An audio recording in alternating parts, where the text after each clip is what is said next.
Elle a épousé mon riche ami après que mon entreprise a fait faillite, et est revenue après 1 an, avec des bleus.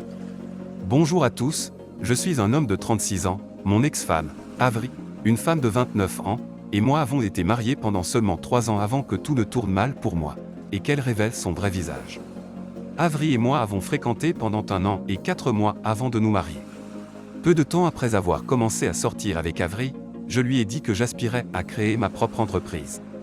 J'ai donc travaillé jour et nuit et j'ai également fait un emploi à temps partiel en plus de mon travail actuel.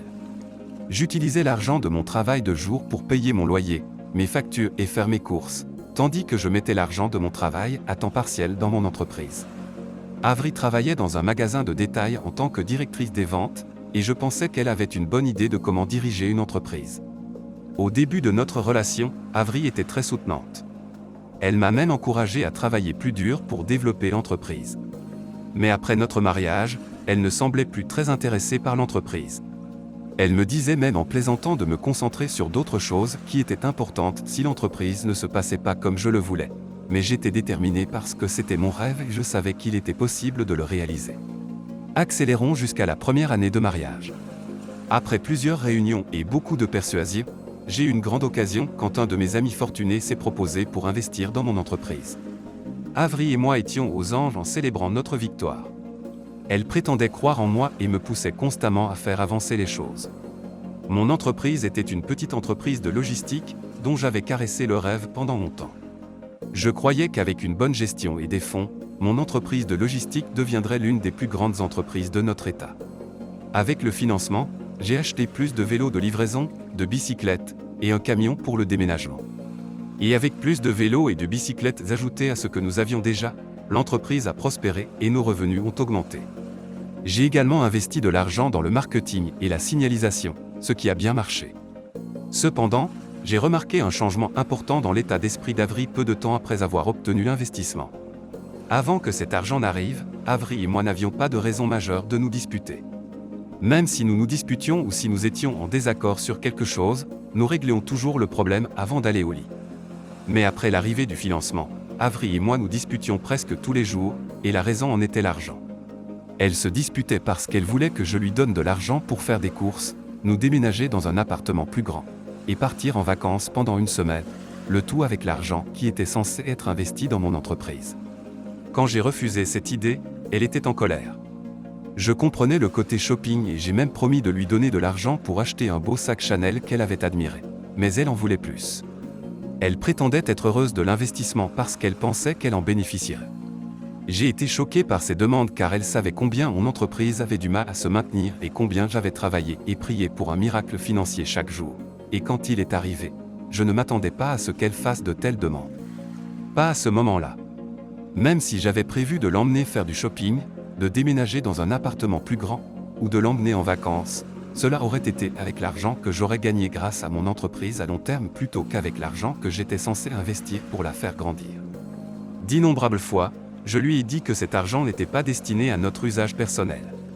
Il devait être rendu avec intérêt à mon ami investisseur, mais tout ce que je disais tombait dans l'oreille d'une sourde et elle ne cessait de me harceler à ce sujet. Elle a commencé à me traiter d'égoïste et a dit que j'essayais de garder tout l'argent que mon ami m'avait donné pour moi-même, même si je n'avais pas travaillé pour l'obtenir. Quand ces mots ne m'ont pas atteint comme elle l'espérait, elle est passée à l'aspect émotionnel et pleurait toute la nuit. Pendant toute cette semaine, nous nous sommes disputés, et quand je n'en pouvais plus, j'ai accepté de l'emmener faire des achats avec un budget pour que la paix règne. Ensuite, j'ai investi le reste de l'argent dans mon entreprise. J'ai fait cela pour Avri parce que je l'aimais, même quand elle était insensible. Comme je l'ai mentionné plus tôt, avec l'ajout de vélos et de bicyclettes pour la livraison, l'entreprise a prospéré et nous avons pu couvrir plus de zones qu'auparavant. Il a même atteint le point où j'ai dû démissionner de mes emplois principaux et secondaires pour me concentrer davantage sur mon entreprise. J'ai fait tout ce qui était possible pour m'assurer qu'elle passait au niveau suivant et l'argent que je gagnais chaque mois était suffisant pour payer ma part du loyer et des factures et utiliser ce qui restait pour rembourser les prêts que je devais. Environ 2 mois après que mon entreprise a commencé à s'améliorer, Avri a cessé de contribuer à la maison. Elle prétendait que j'étais maintenant en bonne santé financière et que je pouvais subvenir aux besoins de la maison comme un homme et elle a dit qu'elle en avait marre de diviser 50 à 50 avec moi alors que je gagnais plus du double de son salaire mensuel. Au début, quand elle l'a mentionné, J'ai pris ça pour une blague, mais quand elle a refusé de contribuer au loyer ou aux autres factures ce mois-là, j'ai réalisé qu'elle ne plaisantait pas. J'ai essayé de lui expliquer qu'il n'était pas sage de ma part de prendre en charge toute la charge financière de la maison car cela me tirerait en arrière au lieu d'avancer, mais elle a refusé d'écouter. D'ailleurs, je devais rendre l'argent de l'investissement à mon amie, avec un intérêt conséquent. Elle m'a dit qu'elle avait des amis dont les maris ne gagnaient pas autant que moi, mais qu'ils s'occupaient de leurs femmes, de leurs enfants et de leur famille de manière indépendante. Alors pourquoi ne pouvais-je pas faire la même chose? Cette question était un coup dur pour moi, mais je ne me suis pas laissé atteindre. À ce stade, j'en avais marre de me disputer constamment avec Avri. C'était presque comme si elle avait changé dès que l'argent était arrivé et avec mon entreprise qui ne prospérait pas tout à fait comme je l'aurais voulu. J'ai commencé à payer toutes les factures à la maison. J'ai payé seul le loyer, toutes les factures, j'ai acheté les courses et j'ai payé l'essence chaque mois. Je mentirais si je disais que cela n'a pas affecté mon entreprise car c'était le cas. Je détestais qu'Avri continue à agir comme si l'entreprise était seulement la mienne. Ma principale raison d'ouvrir une entreprise était que je ne voulais pas faire un travail de 9 à 5 avec des heures supplémentaires pour le reste de ma vie, et je ne voulais pas ça pour Avri. Tout ce que je faisais était pour que nous puissions avoir une bonne vie et peut-être offrir à nos enfants le genre de vie que nous n'avons jamais eu, mais plus Avri venait avec ses demandes et ses attentes, plus j'avais le sentiment qu'elle n'était intéressée par mon entreprise d'aucune manière. Je l'ai épousée parce que je croyais qu'elle avait un flair pour les affaires et que nous étions sur la même longueur d'onde. Elle me disait souvent combien elle aimerait que nous possédions plusieurs entreprises ensemble à travers le pays et même autour du monde, mais quand est venu le temps de faire grandir la seule entreprise que nous avions ensemble, elle s'est transformée en une personne totalement différente. Elle a cessé de contribuer à la maison et a préféré utiliser l'argent qu'elle gagnait pour acheter des vêtements, des chaussures, des perruques, et tout ce qu'elle voulait pendant que moi je prenais en charge les factures. Pendant une autre année et quelques mois, j'ai supporté son comportement et j'ai essayé de développer mon entreprise. Parfois, elle prenait ma carte de crédit pour faire du shopping avec ses amis et la maxait. Vous pouvez donc imaginer ce que je traversais financièrement. C'était plutôt un pas en avant et 3 pas en arrière pour mon entreprise, et pendant quelques mois, ça a continué comme ça. Malheureusement, je n'ai pas pu continuer car je devais rembourser l'argent avec intérêt et j'ai eu de graves problèmes de dette et j'ai dû fermer pour un temps. C'est devenu tellement grave que j'ai dû vendre tous mes vélos, ma voiture personnelle, et des bijoux et des héritages familiaux pour régler la dette, et à la fin, je me suis retrouvé sans rien, pas même un sou de côté. Quand cela s'est produit, j'ai vécu un enfer aux mains d'Avri. Quand j'ai mis fin à mon activité, elle a commencé à me dire des choses horribles. Elle disait quelque chose à propos de comment nous aurions pu utiliser l'argent du financement pour mener une bonne vie, mais à cause de ma cupidité, j'ai tout perdu. Comme si ses médisances et ses critiques verbales ne suffisaient pas, elle a complètement changé. Auparavant, nous partagions les tâches ménagères, mais lorsque mon entreprise a fait faillite, elle m'a dit de faire ma lessive, de préparer mes repas et de nettoyer la maison puisque j'étais à la maison, apparemment sans emploi. Elle a littéralement profité de chaque occasion pour me faire comprendre qu'elle gagnait de l'argent pendant que j'étais au chômage et sans entreprise. Je postulais activement à des emplois pour pouvoir couvrir mes dépenses. Après avoir subi une telle perte, faire des affaires était la dernière chose à laquelle je pensais. La survie était la première. À cette époque, j'ai remarqué qu'elle souriait toujours et tapait sur son téléphone. Puis elle rentrait à la maison avec des cadeaux coûteux comme des sacs à main, des bijoux, des chaussures et des vêtements. Je savais qu'elle ne pouvait pas se les offrir car son salaire ne lui permettait pas d'acheter même un seul sac, et elle aurait dû épargner son salaire pendant au moins 4 mois pour obtenir un de ces sacs coûteux.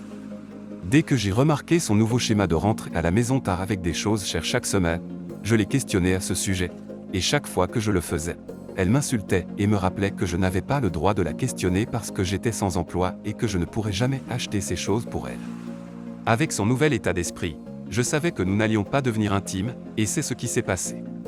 Elle a cessé de dormir dans la chambre parce qu'elle savait que j'essaierais de la toucher, et tout à coup, notre mariage est devenu un cauchemar en un clin d'œil.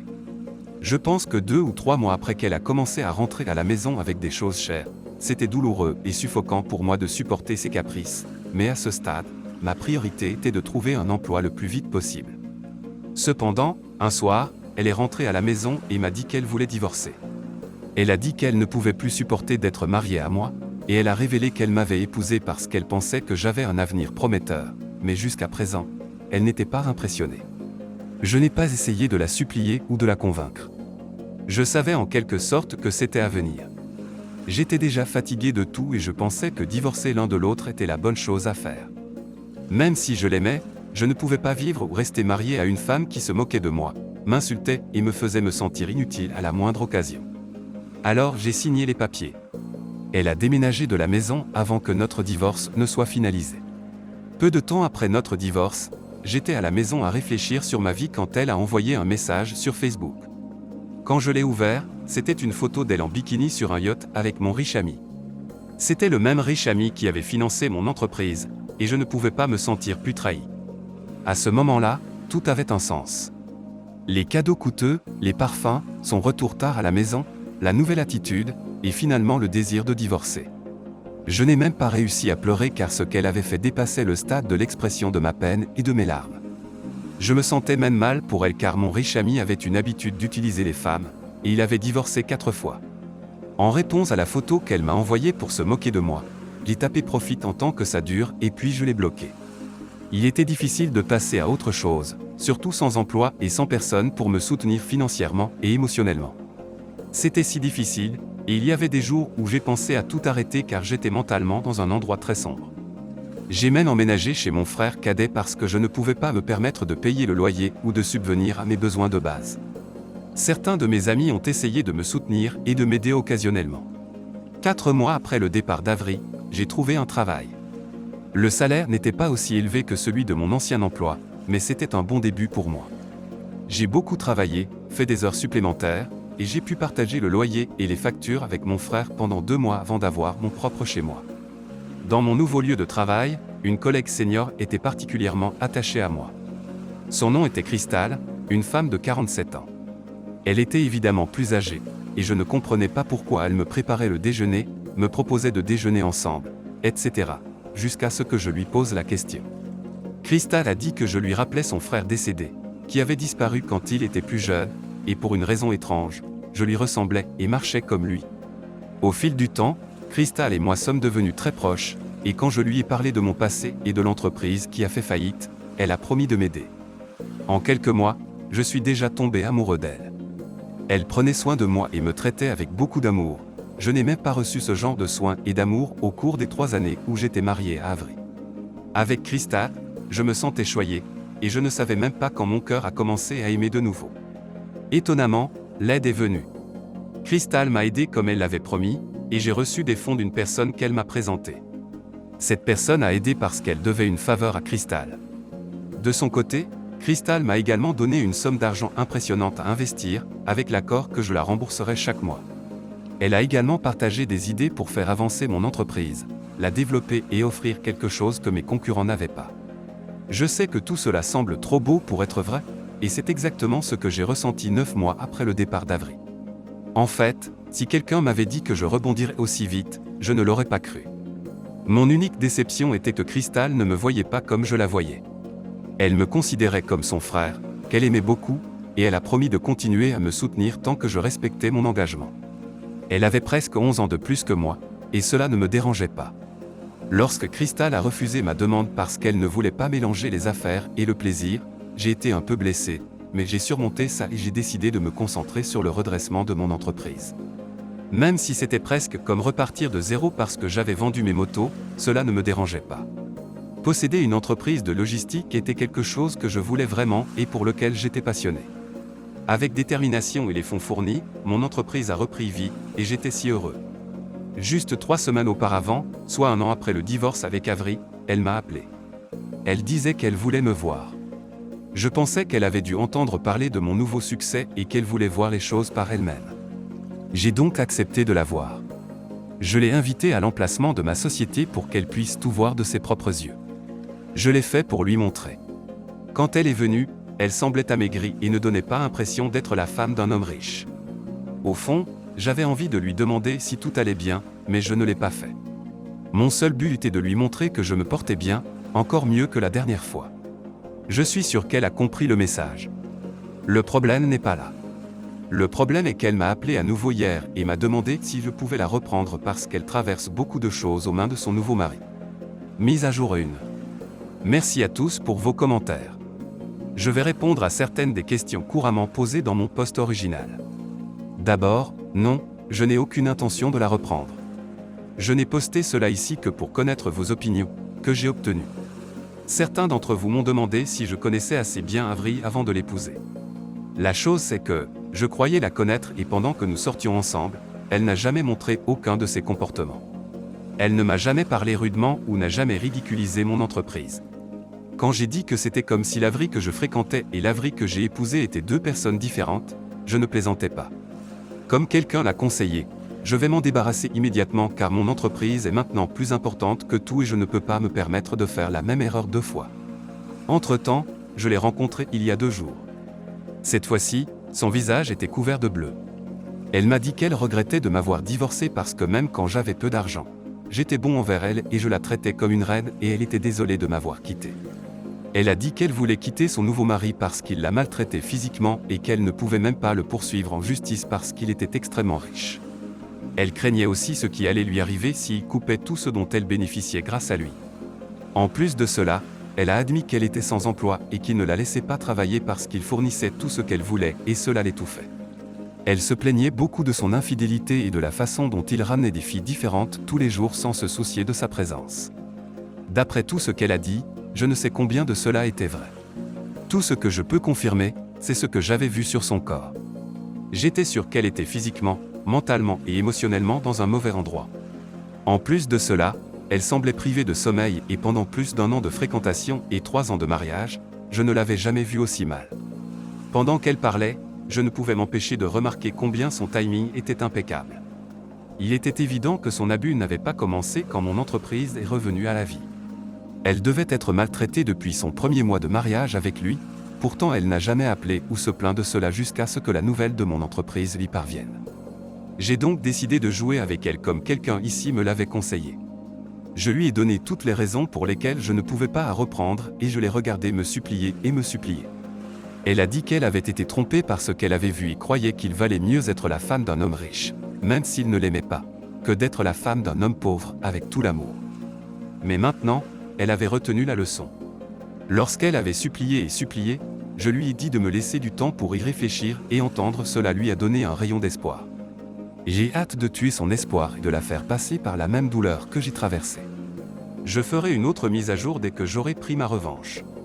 Mise à jour 2. Salut à tous. Croyez-moi, cela ne se terminera pas comme une histoire d'amour car l'histoire est déjà terminée. Crois-moi, je ne peux toujours pas me remettre de sa trahison.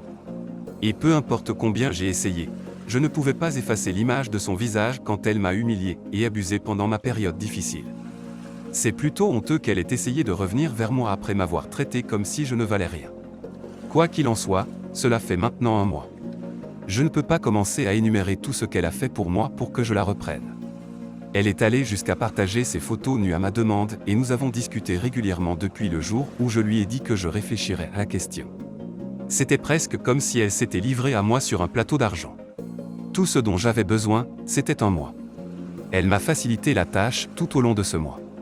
Elle a fait littéralement tout ce que je lui ai demandé de faire.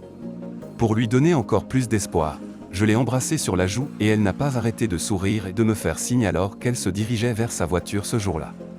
Quelqu'un ici avait commenté que je la dupais et que je ruinais son mariage misérable et j'aimais cette idée. J'ai volontairement demandé qu'elle m'envoie ses photos nues parce que je savais qu'elle le ferait. Après tout, les moments désespérés appellent des mesures désespérées. Alors, après avoir eu assez de ces photos explicites, j'ai regroupé les discussions entre nous alors que nous parlions de la manière dont elle divorcerait de son mari et de toutes les choses horribles qu'elle avait dit à son sujet. J'ai débloqué mon ami et lui ai envoyé toutes ces photos et des captures d'écran de nos conversations. Puis, j'ai laissé un message, « T'aide à esquiver une balle, mon pote ». J'ai attendu qu'il voie le message et dès qu'il l'a fait, j'ai reçu un appel d'Avery. Elle pleurait et respirait fort au téléphone et quand elle a pu enfin parler, elle m'a dit que son mari l'avait mise à la porte et avait saisi tout ce qu'il avait acheté pour elle parce que, dans ses mots, elle est venue sans rien. Elle devait partir sans rien. Après avoir pleuré et s'être imposée, elle a dit qu'elle venait chez moi pour être officiellement ensemble comme nous l'avions prévu. J'ai utilisé cette occasion pour lui dire que j'étais celui qui avait envoyé tout à son mari et que nous ne pourrions jamais être ensemble parce qu'elle ne méritait aucun amour.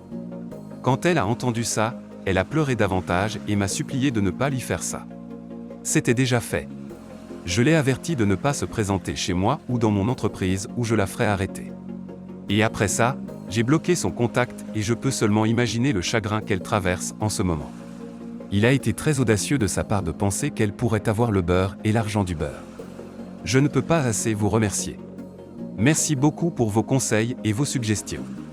Je n'aurais pas pu me venger de manière aussi satisfaisante si vous ne m'aviez pas tout aidé. Merci.